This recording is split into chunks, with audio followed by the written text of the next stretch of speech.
Olá, gente! Estamos aqui hoje mais uma vez para refletirmos juntos a nossa liturgia do dia, tá certo? E hoje, nesse sábado, as leituras falam para a gente que nós devemos sempre, confiar na palavra do Senhor, Ele que nos diz: tenham compaixão dessa multidão, Ó todos que estáis com sede, vinde, ouvi bem o que digo e comereis o que há de melhor. Vinde, procurar-me e tereis vida nova. Então, que nós realmente possamos confiar sempre na palavra do Senhor. Então, a primeira leitura de hoje está em 1 Reis, capítulo 12, versículo 26 a 32, depois o capítulo 13, versículo 33 a 34. 1 Reis, capítulo 12, versículo 26 a 32, depois o capítulo 13, versículo 33 a 34. E disse Jeroboão no seu coração: agora tornará o reino à casa de Davi. Se este povo subir para fazer sacrifícios na casa do Senhor em Jerusalém, o coração deste povo se tornará seu senhor, a Reoboão, rei de Judá. E me matarão e tornarão a Reoboão, rei de Judá. Pelo que o rei tomou conselho e fez 2 bezerros de ouro, e lhes disse: muito trabalho vos será ao subir a Jerusalém. Veis aqui teus deuses, ó Israel, o que te fizeram subir da terra do Egito. E pôs um em Betel e colocou o outro em Dan. E este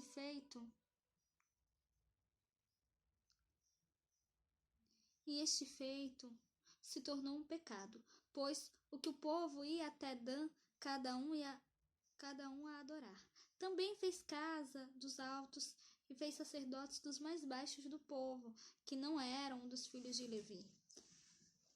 E fez Jeroboão uma festa no 8º mês, no dia do 15º do mês, como a festa que se fazia em Judá, e sacrificou no altar. Semelhantemente fez em Betel, sacrificando os bezerros que fizeram. Também em Betel estabeleceu sacerdotes dos altos que fizeram.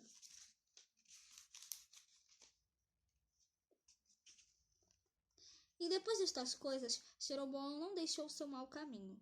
Antes dos mais baixos do povo, tornou a fazer sacerdotes dos lugares altos. A quem queria lhe enchia a mão, e assim era um dos sacerdotes dos lugares altos. E isso foi causa de pecado a casa de Jeroboão, para destruí-la e extingui-la da terra. Então, essa primeira leitura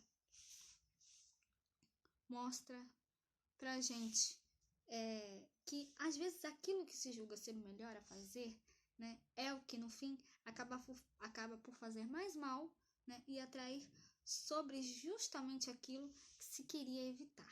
Então, o rei Jeroboão, refletindo consigo mesmo, a maneira temerária com que os poderosos deste mundo geralmente refletem o fim de se manterem no poder, a fim, realmente, com o objetivo de se manterem no poder, e, se possível, concentrarem mais poder ainda nas suas mãos, E assim, Jeroboão, depois de ter refletido bem, instituiu por conta própria cultos idolátricos em seu reino, Designou como sacerdote todo aquele que queria, construiu templos, estabeleceu calendários de festas e ritos de adoração a bezerros de ouro, proclamando ao povo, eis aqui Israel, os deuses que te tiraram do Egito,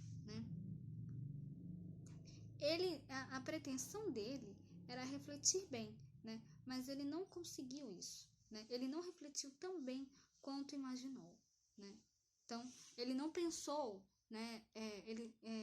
como deveria, Ele forjou uma religião para atender os seus fins políticos, Então, e o que isso aconteceu? Quais foram as consequências disso, Fez com que a casa de Jeroboão caísse em pecado, e provocou a ruína e o extermínio da face da terra. Então,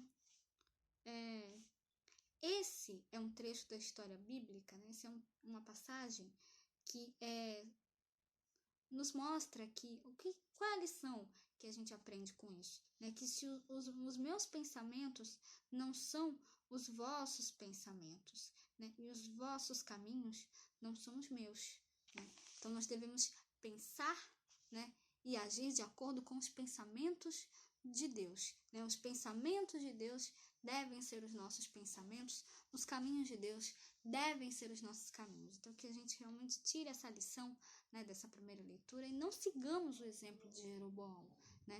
Que nós realmente possamos fazer tudo de acordo com a vontade de Deus, tá certo? E agora, falando do Evangelho, hoje ele está em Marcos capítulo 8, versículo 1 a 10. Marcos capítulo 8, versículo 1 a 10.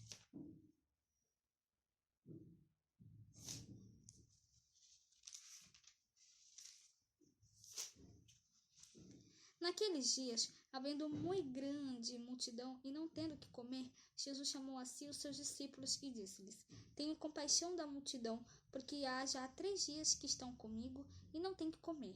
E se os deixar ir em jejum para as suas casas, desfalecerão no caminho, porque alguns deles vieram de longe. E os seus discípulos responderam-lhe: De onde poderá alguém satisfazê-los de pão aqui no deserto? E perguntou-lhes: Quantos pães tendes? E disseram-lhe: 7. E ordenou à multidão que se assentasse no chão, e tomando 7 pães, e tendo dado graças, partiu-os, e deu-os aos seus discípulos, para que os pusessem diante deles, e puseram-nos diante da multidão. Tinham também uns poucos de peixinhos, e tendo dado graças, ordenou que também nos pusessem diante. E comeram e saciaram-se. E dos pedaços que sobejaram, levantaram 7 alcofas, e os que comeram eram quase 4.000, e despediu-se. E entrando logo no barco com os seus discípulos, foi para as partes de Dalmanuta. Então, essa leitura do Evangelho mostra pra gente, né, como Jesus é misericordioso, né, tem compaixão de nós, né. A gente viu aqui esse exemplo, né. A grande multidão estava ali, né, acompanhando ele, né, ouvindo as suas palavras, ouvindo os seus ensinamentos, e aí ele teve compaixão dessa multidão, né, e viu ali que eles não tinham que comer. Já fazia 3 dias que eles estavam, né, com Jesus, né, e a multidão não tinha o que comer. E aí ele perguntou aos discípulos, né, se eu mandar para casa sem comer, vão desmaiar pelo caminho, né? Porque muitos deles vieram de longe. E aí os discípulos perguntaram: como é que alguém poderia saciá-los de pão aqui no deserto? E aí Jesus pergunta: quantos pães vocês têm? E aí eles respondem: 7. E aí Jesus mandou que todos ali se sentassem no chão, né? Pegou os 7 pães, né? Partiu-os e distribuiu ali entre as multidões, e também os peixinhos, alguns peixinhos que estavam ali também. Deu graças, partiu e dividiu ali entre eles. E ainda e dessa vez sobraram 7 cestos, né, com pães e peixes que sobraram. Todos ali foram saciados, né? Todos ali, né, tiveram a sua fome saciada, né? Então, que a gente possa realmente sempre cada vez mais, né, assim como Jesus, ter compaixão dos que necessitam, né?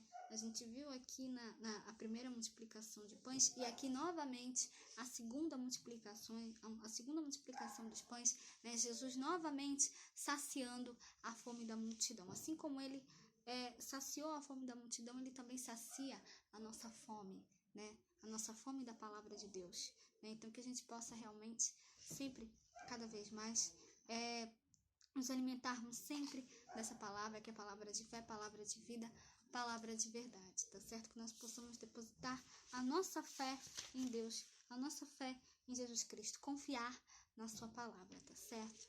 Então, era isso que eu tinha para falar para vocês hoje. Muito obrigada a todos por curtirem, por comentarem. Aqueles que só assistem mesmo, também agradeço. Espero que vocês tenham gostado dessa reflexão de hoje. Espero encontrá-los todos aqui amanhã, domingo, se Deus quiser, para continuarmos refletindo cada vez mais as letras da Sagrada Escritura. Então, muito obrigada a todos e até a próxima, se Deus quiser.